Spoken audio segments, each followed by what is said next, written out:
जय जय दाता आनंद साईं, जय जय दाता आनंद साईं।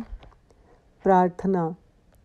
साईं नाथ दयाल ने कृपा कीन अपार, पावन साईं नाम दियो एक साईं आधार।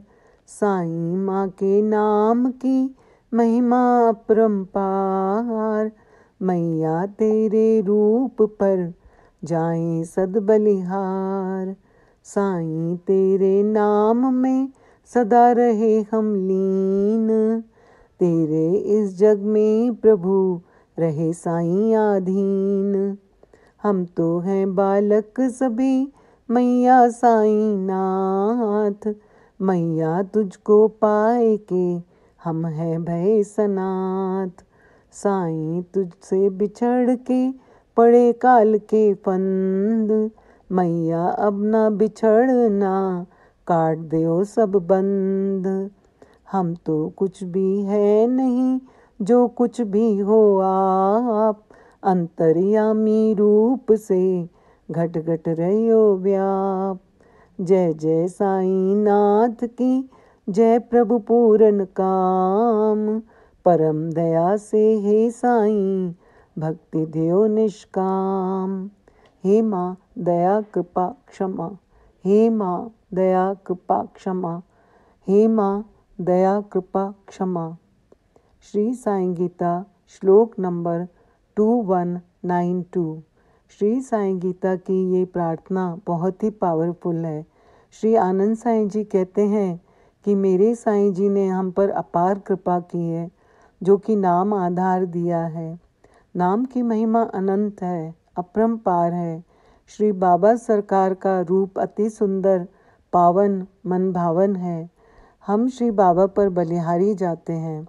आगे प्रार्थना करते हैं कि आपके नाम में हम सदा लीन रहें, आपके इस जग में आप जी की ही शरण में रहें। हम आपके बालक हैं प्रभु, आपको पाकर हम सब सनाथ हो गए हैं, क्योंकि आप अनाथों के नाथ हैं।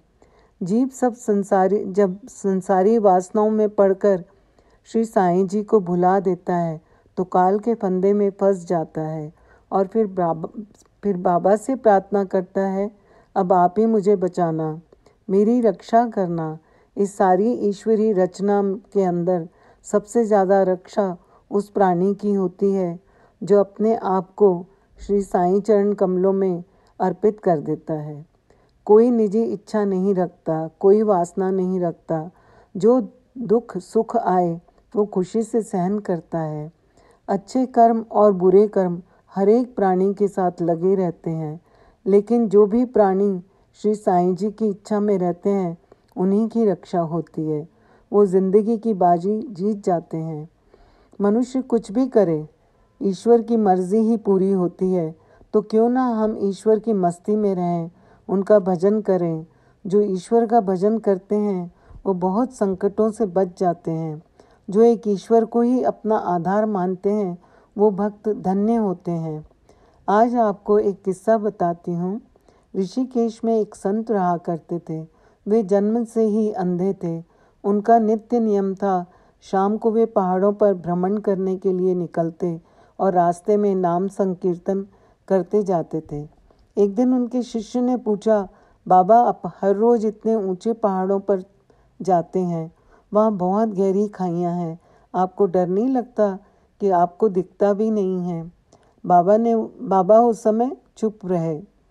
शाम को उस शिष्य को साथ में लेकर पहाड़ों पर गए और पहाड़ों के मध्य में चलते हुए शिष्य से कहा, जैसे कोई गहरी खाई आए तो मुझे बताना। दोनों चलते रहे। जैसे ही गहरी खाई आई, शिष्य बोला, बाबा गहरी खाई आई है। बाबा ने कहा, मुझे धक्का दे दो। शिष्य ने कहा, मैं आपको धक्का कैसे दे सकता हूँ? हरगिज नहीं, आप तो मेरे गुरुदेव हैं, मैं शत्रु को भी नहीं धकेल सकता। संत कहते हैं, ये मेरी आज्ञा है, मेरी आज्ञा की अवहेलना करना, अगर ऐसा करोगे तो नरकगामी हो जाओगे।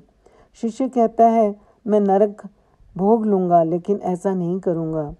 तब बाबा ने शिष्य से बोला, कि हे नादान बालक,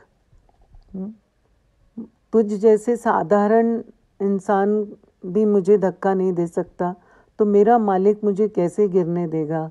वो पल पल हमारे साथ है। ओम साईं राम, जय साईं राम।